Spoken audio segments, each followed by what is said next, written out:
hello, and welcome to Open Enrollment. We are so excited to be introducing you all to the director of Hudson Hills Montessori, Miss Asma Siddiqui.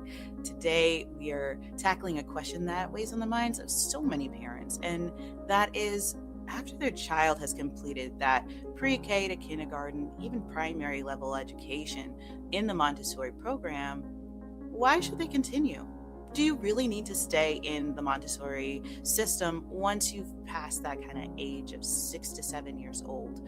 And I am so excited to talk with Director Siddiqui about, the real benefits and the value of a Montessori education beyond that early childhood level. When you're looking at the elementary to upper elementary level, that 9 to 14 year range, there's so much that we stand to benefit and so much that we stand to gain. So I am just so excited to talk with Miss Asma about what goes on behind the scenes in the Montessori school. And so I will just say welcome.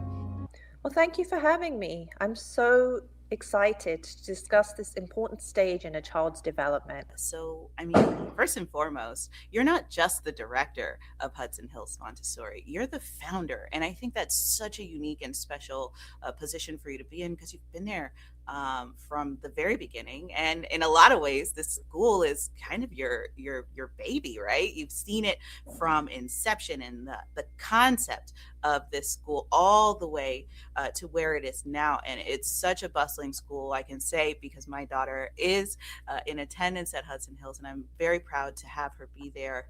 And I talk about our experiences regularly with my friends and family who are curious about this independent education direction that I've chosen. But I would love to hear a little bit more about your story, Miss Asma. If you don't mind sharing, it would be, I think, really important for our listeners just to get a sense of not only who you are, but the core of this dream become reality that you've made manifest in Hudson Hills Montessori. My children have been in Montessori their whole lives, and the reason I started the school was really because of my daughter. When we moved here, I was looking for a good Montessori school. And unfortunately, I wasn't really happy with what was in the area. And with my teaching experience, I had decided that perhaps I could start my own Montessori school. And I was very fortunate because I had a lot of support from a lot of people. Just by word of mouth, we ended up the following year with over 80 students. So I'm very, very proud of our accomplishments. It is a huge pleasure for me to be the director of Hudson Hills, and how many children have gone through the school and have gone on to be successful, and we're so proud of their accomplishments. Oh, that's a beautiful backstory and such a labor of love to know that you founded the school with your own child in mind. Because, I mean, that was actually a huge selling point for me as a parent, knowing that not only was this school going to be run by a great educator, by somebody who has administrative experience and leadership, but also who had the heart and mindset of a parent at the founding of the school. So, thank you for sharing your story. Hudson Hills was founded in 2009, and we actually started really small. We started with, I believe, 15 children, and within a year we had expanded to 80 plus students, and it was all word of mouth. So it was just an incredible expansion, and it also reflects the need for Montessori education. And believe it or not, from those 80 children, we were able to expand our elementary program to middle school. And since then, we've grown exponentially. Currently, we have over 150 students. And, you know, we are providing a second home for many families and their children who who are not able to adjust to the public school environment or are just not fit for the public school environment.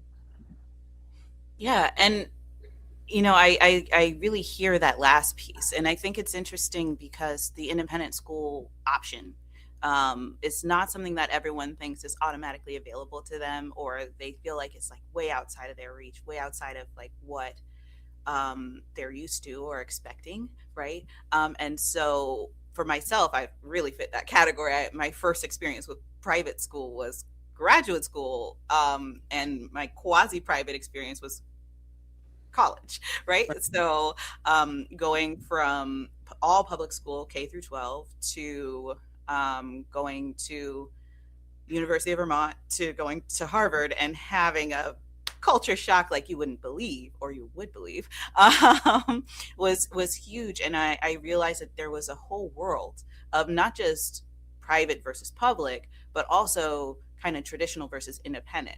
So having a bunch of friends in the ed school space really helped me to see the world as a much broader and bigger place than I personally experienced it to be.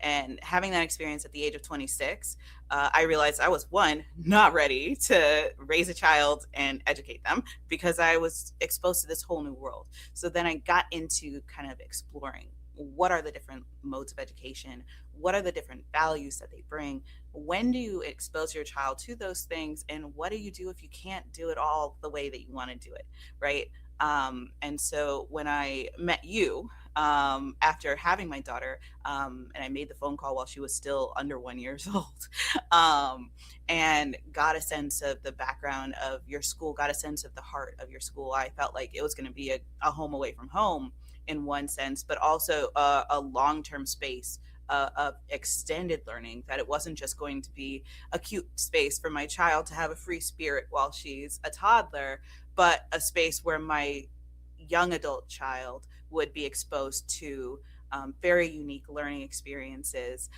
that she would be able to carry with her, in terms of economic empowerment, in terms of higher education, in terms of vocational interests, and things of that nature. So I'm so excited to dive into our questions now. I'm so excited to talk with you about the key elements of a Montessori education that go really beyond that toddler experience. I had the great pleasure of preparing for this interview by reading The Montessori Way. So I personally have the secret sauce, but to all of the parents who are interested in learning a little bit more about that long-term learning curve, right? What does this look like? What's the long tail of Montessori?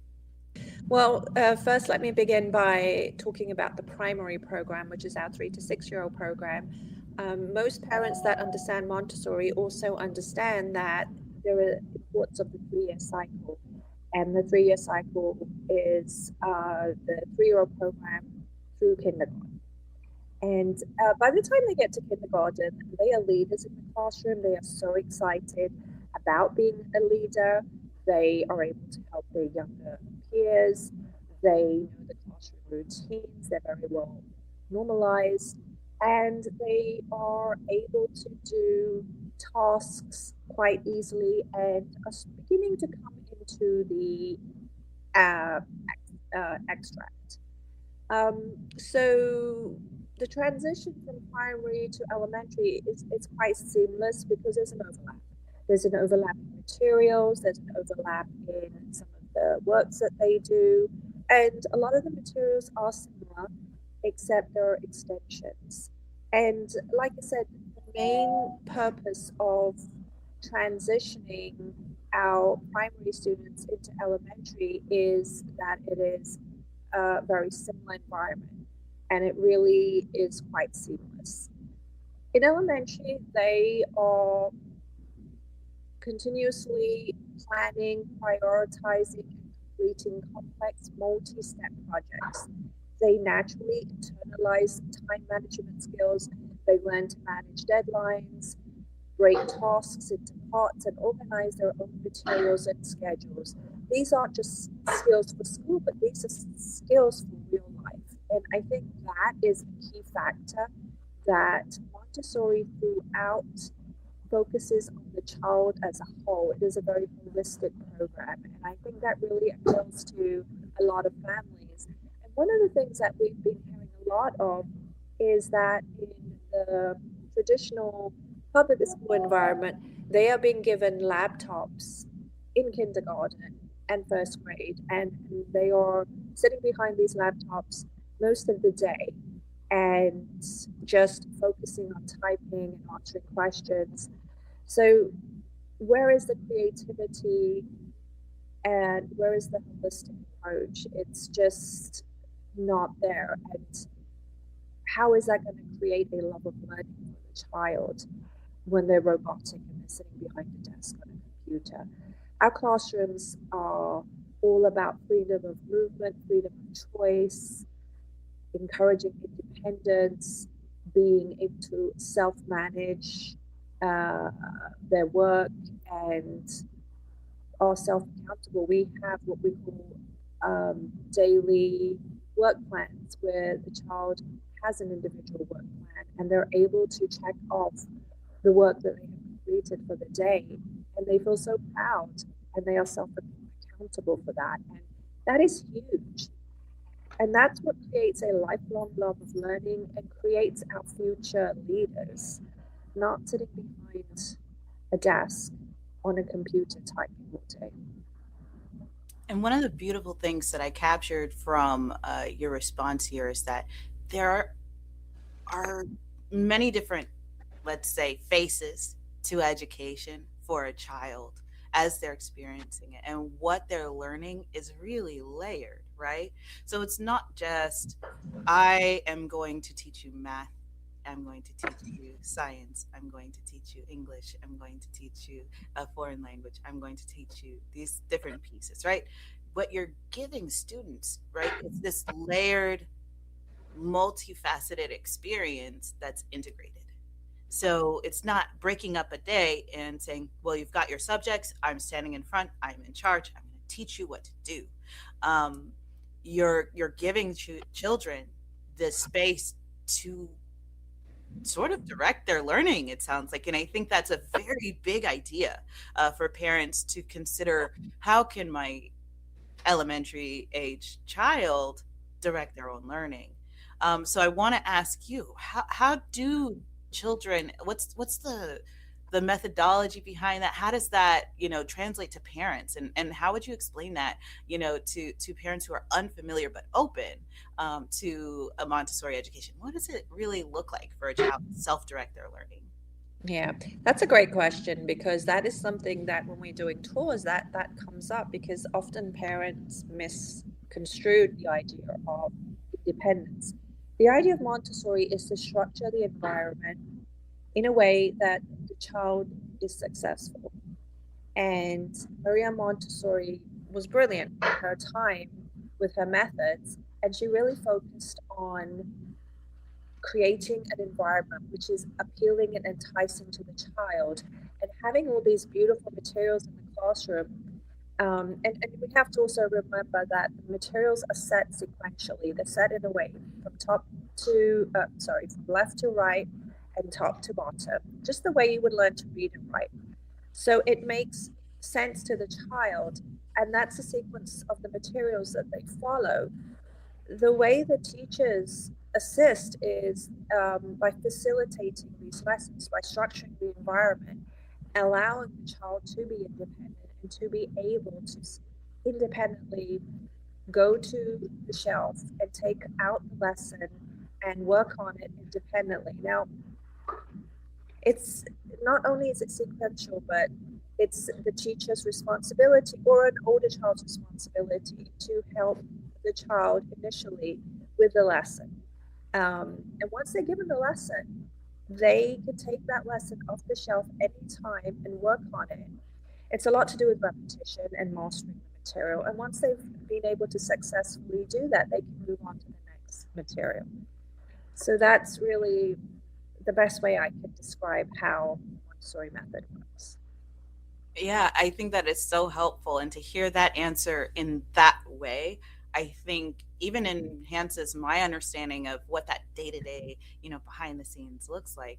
Because I see my daughter problem solve in real time at home. I know that my form of parenting is part of that. And Yeah. so one of the huge things that I was looking for in terms of, a pre-K program, but then also that's going to extend beyond, right, is a place for my child when she's 9, 10, 11, 12, and really trying to get into the place where she's feeling out that independence and feeling out her thinking and becoming a leader, as you mentioned earlier, that she would have that support academically, right?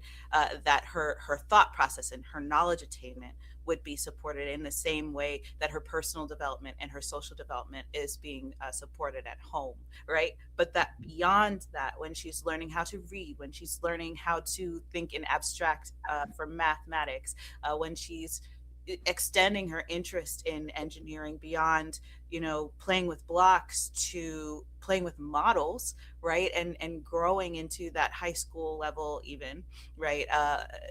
Applied mathematics, applied sciences, that she was not going to be falling behind, but instead she'd have the great opportunity to be set way ahead of her peers. And I would love for you to tell us a little bit about what that really looks like in terms of academic mastery.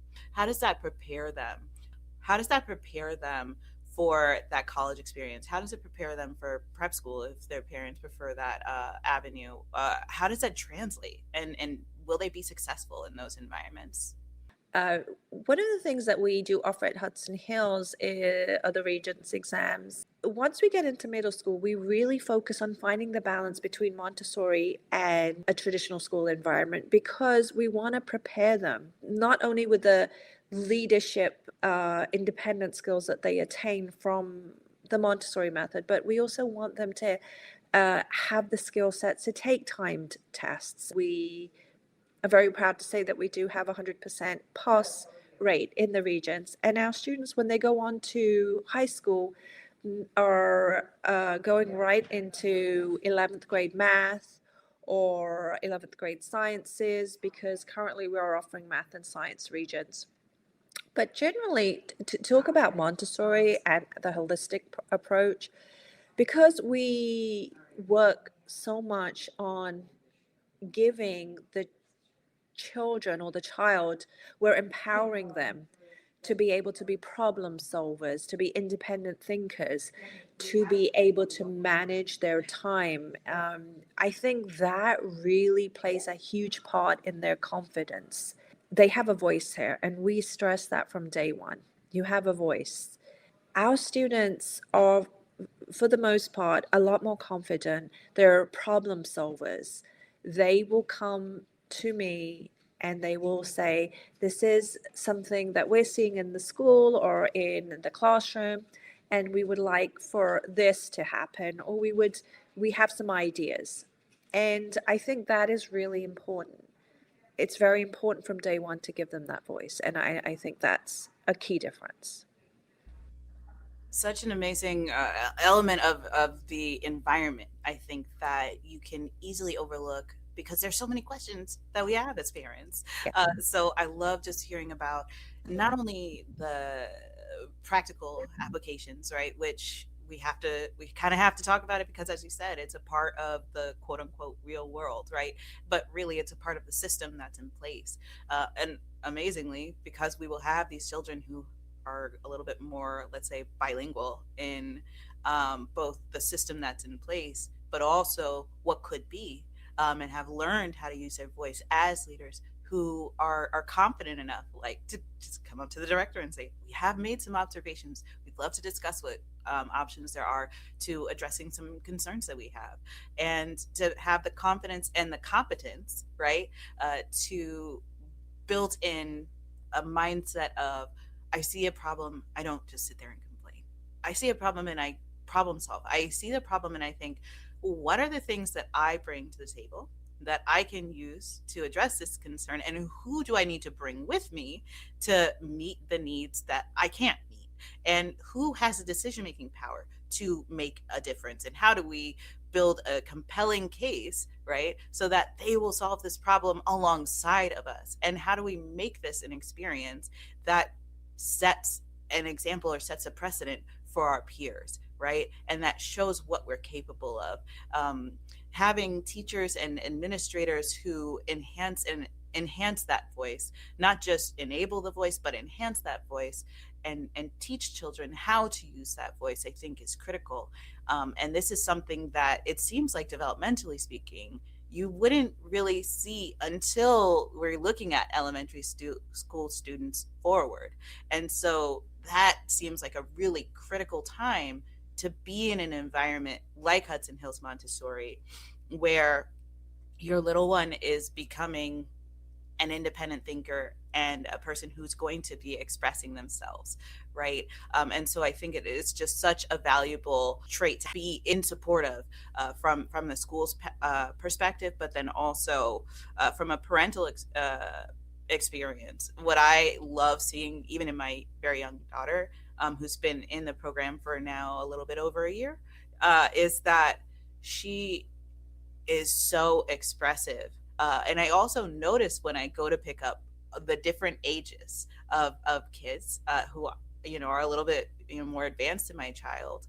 And I see them walking their teacher to something, and showing them things, and expressing and describing things. So I can say as an observer that even without that answer, that was something that actually I had internalized, and thought, wow, that's really great. Because I don't hear all the details of the conversations, but I see kids who look like they might be in middle school walking through the school as if they're on a college campus. And there is a difference to the way that a college student walks, a difference in the way that a college student talks. And what I see are these young adults. It is just such an amazing thing to witness, but it's even more interesting to have that kind of background that you've given. I just want to say again, thank you for giving us that kind of peek, and to show us kind of the mechanisms that make it work. Miss Asma, I want to bring us to a new section. We have touched on so many different elements of, I think, the Montessori education for that elementary school and beyond learning experience, and we're not going to let it go, but we are going to get a little bit more granular and a little bit more into the nuts and bolts of what parents can do now to enroll. Who do they contact? But I also have a few questions about, the process, and give parents a little bit of a preliminary interview. It's really a big time commitment for us to go back and forth between schools. So another big mission of our interview here, right, is to give parents a little preliminary interview. So we've given them the technical and theoretical pieces. Now we're going to get into the nuts and bolts. So with that spirit, I will ask, what are the enrollment dates? So March 1st is when we're opening up re-enrollment for non-existing families. We always prioritize our current families, and so once we close down re-enrollment for our current families, we will be opening up March 1st to families who are potentially looking for placement for their child for next year. Mark your calendars. Another question, what are the age ranges? Oh, so our first grade starts at typically at age 6 and goes on through middle school currently, and that's around 14 years old.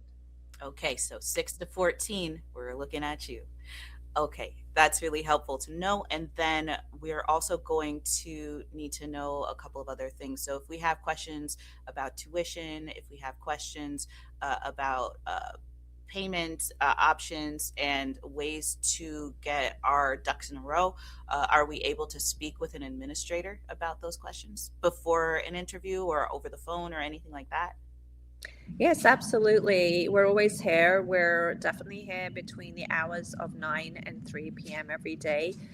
You can call the office, you can reach out to us via email. What we do is we give you a little overview of the school and the program, and we invite you in to visit the school, because the beautiful thing about Montessori is it is very visual, and we always encourage parents to come in and see for themselves. And in a post-COVID world, it's really important to remember that we have that kind of 360-degree world around us. And seeing your child in the environment would be, I would think, a really important part of the experience. Do we bring our children to the interviews? What does that look like? Definitely.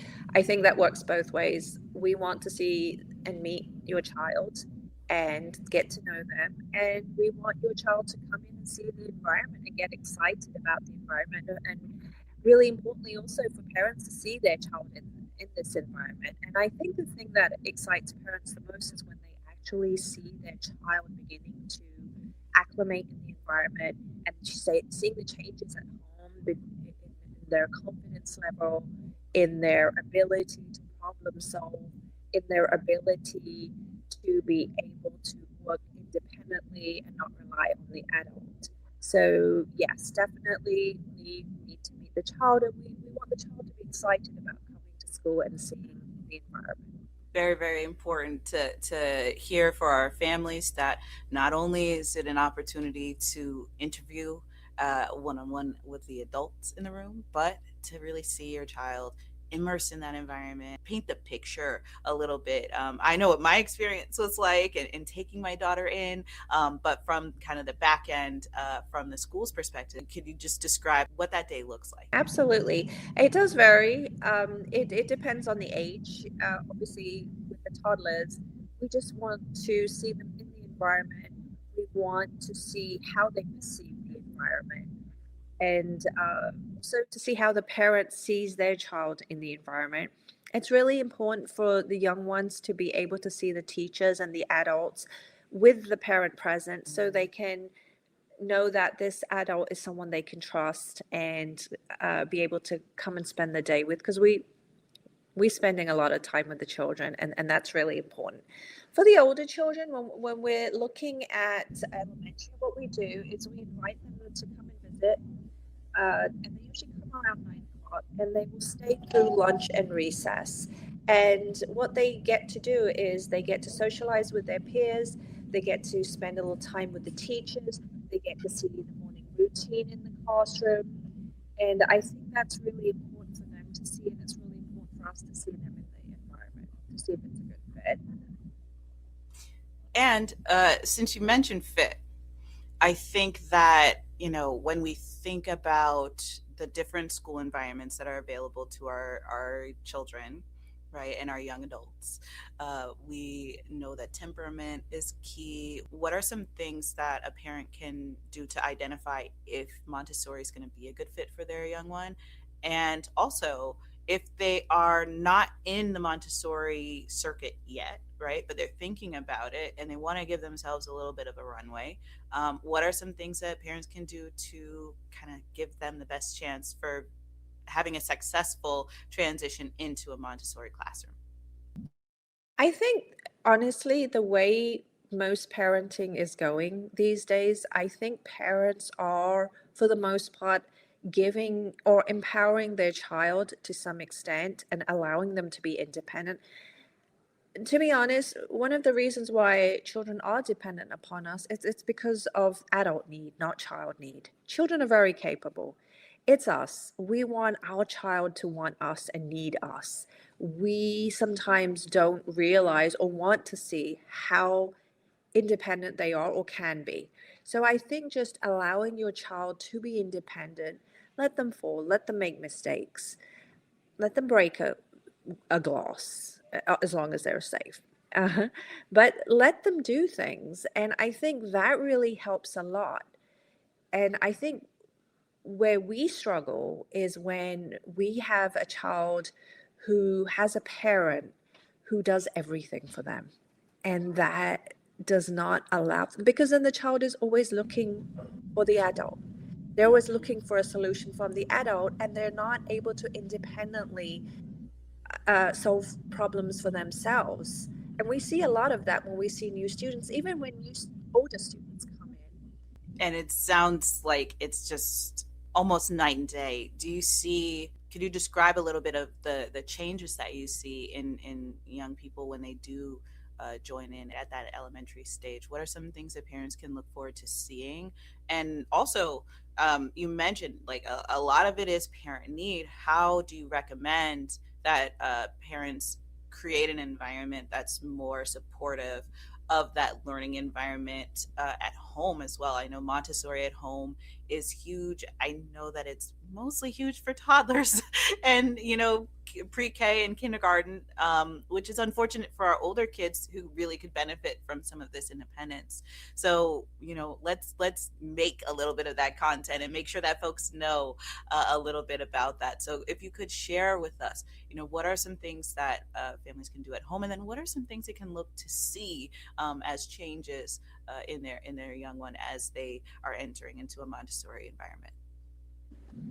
Great question. I think it's really important to let them be able to do things in the real world. Let them help you cook. Give them a recipe, let them find recipes, let them try cooking at home, give them the confidence to do real life practical skills. And I think that's really important. And so at Hudson Hills and Montessori schools, we are giving them the ability to be able to independently do tasks and to be creative.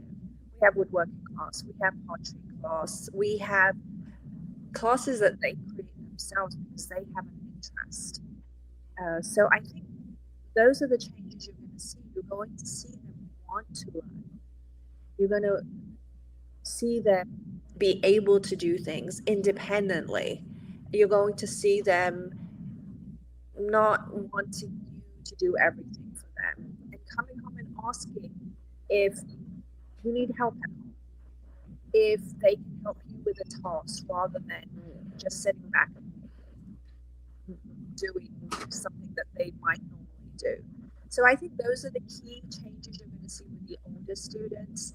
The feedback we generally get from our loyal elementary and middle school families is really the confidence that the children have and the voice that they have. And they love that the children have a voice here and that the children have developed the independence and just the confidence. It's about giving the child tools to be able to be successful in all areas and be able to independently solve problems, to just have a joyful environment where they can learn, because these are the things that are going to carry them into the real world and create CEOs and CFOs and entrepreneurs. And I think that that creativity and that joy of learning is being so suppressed in our educational environment now. And it's really sad to see, because children are losing that creativity and that desire to want to learn. So yeah, that's what you're going to see. You're going to see that joy, that desire to learn, the confidence, and the empowerment to have a voice. Absolutely. And I'll tell you, there's nothing quite like when I pick up a broom to sweep and my daughter picks up her Montessori broom to sweep. And I know what's coming. I know that those things you described, they're not just an idea and it's a cute thing. And I hope that, my kid just makes a sandwich for themselves. It's really a systematic thing where the more invested you become in that form of independence, in that form of almost, I would say, psychological liberation. I think the really key thing that I want parents to hear here in this environment is that it's systemic. It's the purpose. It's how everybody is coming to the space, and it is the standard, right? And so it's not hit or miss, and oh, my child had this teacher or my child had that teacher and they had totally different experiences. This is how the system is sort of built at Hudson Hills. This is the approach and the ethos of learning, the ethos of the education space. And then what your child takes out of it will be unique to your child, because your child is an individual and has, their own mindset and their own approach to things. But I want to make sure that we hear that this is like really special because it is the environmental bias, right? The goal in the space is to create that space for independence, the space for exploration, and the space for that curiosity to blossom. right? And that it's coming from a place of pride, not a place of pressure. And we have different definitions of what that looks like for ourselves. But for those of us who are really pressing for change, we don't want to make it based on our definition, not even on the school's definition, but on our child's definition. Which leads me to the last piece here, which is follow the child. And I would love for you to just give your thoughts as an administrator, as an educator, as a person who's led the charge in the city of Beacon. And I know you know it in so many different ways. What does it mean to follow the child? And what does that look like? Yeah, I'm glad that you like that phrase. I think it's such a multi-dimensional phrase because it can mean different things. But this Montessori has always said, let the child be free to express themselves. Let the child be able to do for themselves what they can.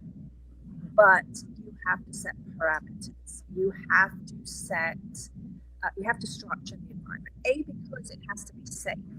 Safe is really important. And B, because we are at the end of the day the adults and they are still the children. And although they are very, very capable, they still need a structured environment.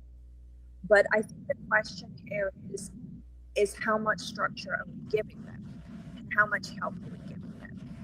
So my answer to that is, and you mentioned as a mother also, when my children were young, particularly my daughter, I had set up my den, because that was where they spent the majority of their time. I had set up my den in a way that they were able to freely go, take out lessons, be it practical life or otherwise, off the shelves, and they were able to sit and do it. And when they were done, they were just putting them back on the shelves. And this kept them very motivated and very busy throughout the day. And then we did, when they were off, we did cooking lessons and we did all sorts of other things. Of course, there was the outdoor time, which is really important. But when we're talking about following the child, it's about listening to their needs and listening to their bodies. As you mentioned earlier, with toddlers, they express themselves or they express their personalities or they express their confidence with their bodies more so than verbally. And as they get older, they're able to express themselves more verbally. So I think that listening to them and setting parameters and being able to structure the environment where they are able to confidently be themselves and be successful is what we mean by follow the child. Mm-hmm. I love that. So when I heard that answer, I'm imagining, a curator, right? So you understand that the creativity is coming from the child, but you're creating the environment. So you're curating the space. You're making sure that there's safety, right? You're making sure that there's safety in a physical sense, safety in an emotional sense, safety in a psychological sense across the board, right?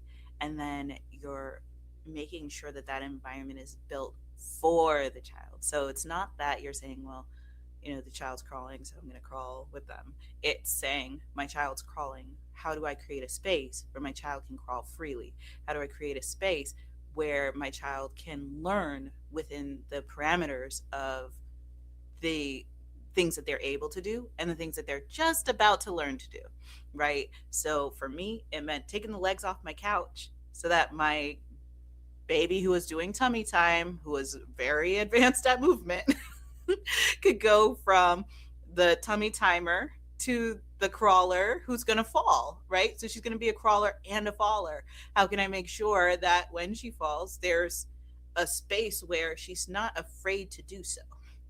And that was big for me as a mom because it meant learning a lot about falling. And I thought the whole goal was to stop them from falling. So I had to change my mentality to learn how to follow her lead, but to be a leader in that space. And it is not automatic. Thank you for your time, for helping to be a bit of a training ground for us parents who are thinking about Montessori beyond the toddler years, beyond the kindergarten space, really thinking about that 6 to 14-year age range, and thinking about ourselves as, people who are preparing our little ones to be young adults, to be adolescents, to be in that tween phase, and giving them the tools that they need to feel confident.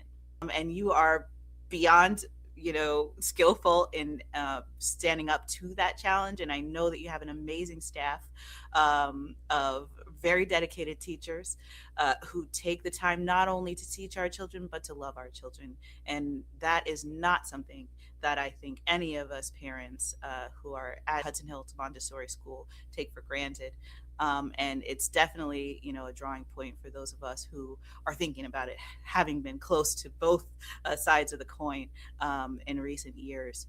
Are there any final words that you want to share with us about the elementary to middle school years?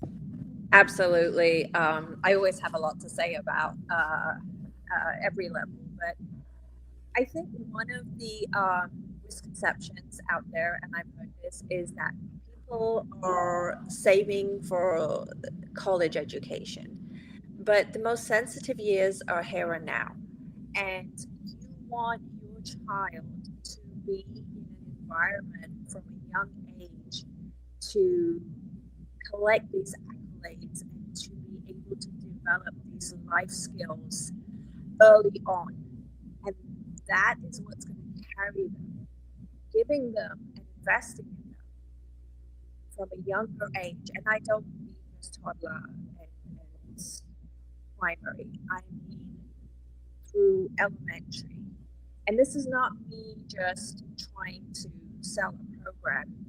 I've done it myself with my children, and I can tell you that it works, and they will be set for life. If you invest in them and place them in an environment where they can meet their potential and can be problem solvers and can be confident and be creative thinkers and develop a lifelong love of learning, then they will be successful. And we talk about a lot of very successful people and how they went to Montessori schools and how that really set them up. And these are entrepreneurs, these are creative people. And I'm not here to bash the system. Different schools work for different children. Everyone has a different style of learning, and maybe for some children it does work to sit behind a desk, and I know it does for some people, but in the real world, that is not how we function. And I think it's really important for us to give them the tools to be able to function in the real world outside of just teaching them computer skills and algebra. Just to add to what you said, I did want to mention that the team here and the staff here are very passionate. And I know because I have conversations with them every day, and they talk about the children as if they were their own and how they can support them better. And I'm not talking about just the teachers. I'm talking about the office team, Linda and Diane as well, and how they are always so in tune with the children. And if a child is having anything downstairs, or the teachers are struggling with the child at that moment, or if these are the guys that step in. And I don't know that parents realize that. It does take, it's the teachers and it's the office team. So I just wanted to add that. Yes, shout out to your amazing team. It's literally the entire staff. And this entire project and this podcast is a way of giving flowers to the Hudson Valley independent schools who are standing out and helping us to create the spaces where we can invest. Because you can have all the money in the world, but if you don't have a solution and you don't have an amazing place that you can send your child and that you have confidence in, it doesn't solve for those needs. And so I want to make sure that, I say thank you for reminding us the importance of making these investments early, and also for providing a space where such an investment can be made. So yeah, from my heart, from my family, to yours, and to the home away from home that you've created, I say thank you very much. And thank you to the listeners who've taken the time to learn about all of the amazing things that are going on in the Hudson Valley. This is just the beginning. We have so many different things that we're going to be talking about.